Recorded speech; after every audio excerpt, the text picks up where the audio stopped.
Welcome back to the channel. Y'all have been requesting me to do a breakdown analysis, a good read on Miss Evelyn, Miss E, Miss Braxton, Miss Kept Woman Farrah Fawcett wearing wig, and we gonna get into it right about now.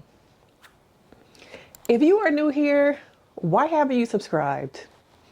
You comment on my videos, you liking the videos, just stay. Come on, I'm a therapist. I get down and we do some real talk, some real conversations about mental health, reality TV, and you know you want to join. Come on now.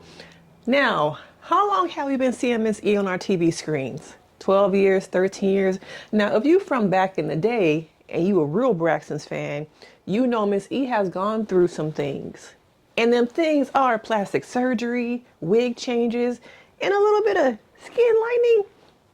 Now, throughout that time, we have seen Miss Evelyn live off, to me, the backs of her daughters. Okay. And I've seen over and over again how it started at the top. All the trauma that we see down here with these girls, these sisters, the dynamics, the in-betweens of them not being able to connect, all the trauma, where'd that start? With a mama. And we have to look at Evelyn from the perspective of a mother who has not worked through, healed from her own trauma. Okay. And along with that, we have a large religious component that comes into place of how she raised them, how she sees herself, and how at times they have to always present a certain way. Okay. Now, from the beginning, Miss Evelyn to me comes off as someone experiencing arrested development. And let me read that because some of y'all don't know what that is. Now, that is someone who is unable or willing to protect, take care of, or address the emotional vulnerability they are experiencing. To me, that sounds like Miss Evelyn to a T. I often see her on camera presenting one way, discussing one thing, especially when it comes to her daughter Traci and her passing. But I don't see the emotional connectivity over and over again. And you also see how she presents a certain way. And I think people with arrested development also, I feel like mentally, mature wise, they lack emotional intelligence and they are stagnant in their development. And even though Miss E is, I don't know how old, mentally, I still feel like she is almost at the same level of Tamar, but even Tamar emotionally at times is not her age. I feel like both of these women are both presenting as teenage women who have not matured and are stagnant and stuck in a lot of early teenage years and how they interact. And so when I look at all the sisters, all of them represent different layers of Miss E's trauma. She has not healed from probably stuff that she has gone through in her own childhood, because we didn't never hear too much about her own personal development. But what we do know and see is that she has gone through trauma when it comes to her marriage. Okay. And I don't think she is over Mr. Braxton leaving her for another woman. And the fact that he moved on so quickly, I can still see that hurt is there. We never really see him on camera. When he is there, they're not together. And when we do have to see them on some kind of family event together, she got that screw face, that stank face. Okay. And it shows me a woman who has not moved on from a divorce that happened. What was it? 2001, somewhere in the early 2000s. They finally called it quits, but I believe that there was a lot of unhappiness before then. And not only that, I also see her parenting out of survival mode. And a lot of the sisters are functioning out of scarcity.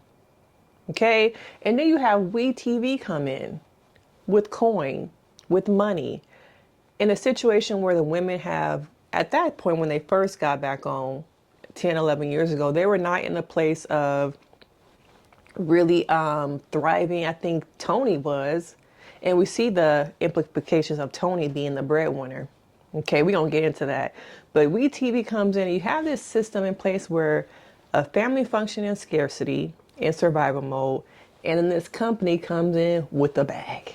Okay, and so from what I have been told, when it first came on, the WeTV thing was not, it was not black centered. It was not, the production company was not super black like it is now, which it still ain't that good, to be honest, the production team. But they come in and it's like, let's do this show. Okay. And when you're already dysfunctional and you have that camera in your face, that light, it just illuminates the dysfunction in your life. And so let's break down some of these family roles when it comes to these siblings, these sisters. So let's start with Toni. Okay. Toni to me has been the breadwinner. Okay. You see how her trauma through her relationships, the dynamics between her sister, having a son who is living with autism, fame, fortune. We all saw her movie, what was it, Lifetime? All the things that she has gone through, but she has continued to have to, I think, feed a lot of people. And I've said in numerous of my videos, Toni, retire. Get you a little podcast with Babyface, do a couple episodes and sit down. But it's the pressure of her own lifestyle and continuing to feed mommy. Okay. And you see how trauma has manifested in her body. Her body is rejecting herself. Okay. I need her to go and just relax somewhere and sit down and not. Now she's trying to dance on these shows that she's doing in Vegas. We don't need all that. We came for the voice. I don't need Toni to be dancing. I do not, like I said, want to get that TMZ notification. I don't need that. So to me, Toni has been the golden child. Okay. And the golden child has to live with so much pressure to acquiesce and be what their mom, parents thought they should be, need them to be. Okay. And then let's go down. We have Towanda. Now, Towanda has been deemed as the responsible one, but we all know Traci thought that she was a snake, manipulative. Okay. And this second reboot of this show shows me that she's controlling the narrative. And we have to discuss narrative versus reality, because there is a difference. And right now, is this the reality? No, we are getting a narrative. And the narrative is what Towanda wants us to have. Okay. And I think that the relationship between Miss E and Towanda is interesting because in some eyes, I feel like Miss E sees that Towanda can do no wrong. But then again, as much as the sisters are afraid of their mama, I also think that at times they're afraid of Towanda. Pay attention, y'all, because I do notice how they act a certain way, saying certain things, talk a certain way because they don't want to be under the wrath of Towanda. Because if Towanda ain't put up with you, we saw when Kevin Sr. was potentially going to have a scene. Oh no, not on my show. We saw it. And so Towanda to me has been an instigator. Okay. And her and Miss E have similarities where people at times are afraid of them. They're afraid of that wrath. So they acquiesce and act a certain way. Okay. Now let's go down to Traci. Now to me, Traci was the mascot, the clown, but I feel like she was also othered. When people are the mascots of their family, their role is to make people laugh, distract. But I think oftentimes Towanda really wanted to fit in. She really wanted her mother's love. And I think because Miss E focused so much on Toni, the stars of the family, that at times I think that Traci developed a lot of just like isolation, removing herself from the family because she always wanted to feel a part of things, but I don't think she ever did. And I think at times we've seen that on camera. We've seen her blow up. And people say she's angry, but the surface level emotion was anger. When you dig below and beneath that is hurt. She was hurting. Okay. And I think because so many people in this family are caught up in money, media, all that, I think what Traci was really feeling got lost. And it's unfortunate because I think there could have been a great opportunity for Traci to do a docuseries on her life in her own words. And does she owe us that? No, she did not. But I think from her words, her narrative, her legacy, it would have been great to see that. But I think that Traci was the mascot and she always wanted her mother's love, but her mother was focused on materialistic things, living the lifestyle. Because what do we know about Miss E? Where does she live? What does she do when the show is not going on? Have we ever been inside of her home? No, we have not. All we know is Miss E is the narrative. We don't know the reality. We know the narrative. So I need you guys to pay attention to the difference between narrative and reality. Make sure I'm good on time because I got a client after this. But Traci is that mascot. The mascot of the family is always trying to distract from problems, trying to fix things with laughter and humor. And I think we saw Traci. To me, Traci was this show. Without this, without Traci, there's no show. There's a disconnect. I'm not seeing the connection here between what we are seeing versus what we are used to because the glue is missing. To me, Traci was the glue, the mascot. Okay. And then we have Trina. Trina. Ugh. Now, Trina to me is the lost one. Okay. She seems very lost. I feel like she's been lost from the beginning. Once again, she's kind of been that middle child a little bit. She had businesses, they never went anywhere, bar chick. She had lots of opportunities. Because she is lost though, I think that's also why she's in these relationships with these men who are emotionless. Vaughn is very emotionless. Her mom, emotionless. Pay attention to the partners that you choose because oftentimes they reflect and mirror relationships you had with people in your life, parents or caregivers when you were growing up. Miss E is very emotionless. And look at all her daughters. We see scenes where emotion is needed, comfort is needed, and it is missed. Okay? Because the mother does not have that. So it was mirrored to them, what? To not show emotion. And we've seen how Trina does not like to be touched when she is she's having emotion, when she's vulnerable. And even we see Kevin sitting on the bed, talking about his marriage falling apart, no love, physically. Maybe it's sad, but in that moment when I saw him sit on that couch, I want them to gather that man up. Because deep inside, there's a little boy needing love right now. That inner child is what is really needing healing. But because once again, what was mirrored to you as a child lacked emotion. The mother lacks emotion, okay? And then we come down to Tamar. And to me, Tamar is the biggest reflection of Miss E. They are very similar. To me, Tamar is a younger version of her mama. And I'm not sure why Tamar got the most of her mother. Maybe because she was a young one, she was the baby, and she was in the house probably the most.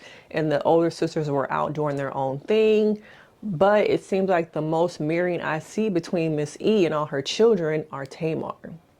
And none of these women have had healthy marriages, healthy men in their lives. We've seen Tamar in the news over and over again. We've seen her go through, 3 relationships, Vince, that African guy, the white guy. I feel like there might have been somebody else that I'm missing, but all of her relationships fail, okay? And I think it was mirrored to her how to treat men, how to act through Miss E. How Miss E has treated her father, other men, how she shows up and sees men in general is also how Tamar, I think, also is lacking emotional intelligence, emotional maturity, and to me, at times can have her own issues with arrested development. Now, to me, Tamar is a lot more transparent when it comes to her mental health and things that she is experiencing. I'm curious to read her book. I might just buy it to read it and recap it with y'all. Let me know. We should do that. But all these women represent different parts and pieces of Miss E. And I think that's why Miss E is always around, because is there codependence? We saw one scene with her and the judge and her friends, but I feel like I don't know who she really is outside of being Miss E, the mom. Do y'all know who she is? Because we really don't. We're getting a narrative versus reality. Okay? And I want to see more of healing. But I just don't know if that's really possible, because I don't know if the family is at a point where it's broken and it can't be fixed. But these are my thoughts about Miss E. I feel like she is very much stuck in arrested development. She lacks emotional intelligence, vulnerability, and she represents a lot of Black moms, our Black elders, who grew up with mothers like this. And that it's hard to grow up and have healthy relationships where the one relationship you should have had growing up to mirror to you with boundaries, healthy relationships, dynamics, what was mirrored to you instead? A lot of Miss E's hatred and distaste for their father. And I wonder how it has reflected and affected their own relationship with their father. We see how it affects their relationship with different men in their lives. But I want to see that father dynamic. Okay, because I think we have seen the trauma be triangulated into the relationship. And when you think of triangulation, you have two people and then you have this other thing that sometimes is invisible, which is trauma being pulled into the relationship dynamics. And it's hard to overcome those things when you're not working on healing, and not everyone in his family is. So Miss E is somebody who is a mother surviving. On the outside, it looks like she's thriving because she has the life, she has the wig, she flies across country, but we know nothing about her. But what we do know is she is a reflection of a lot of our Black elders who are mothers.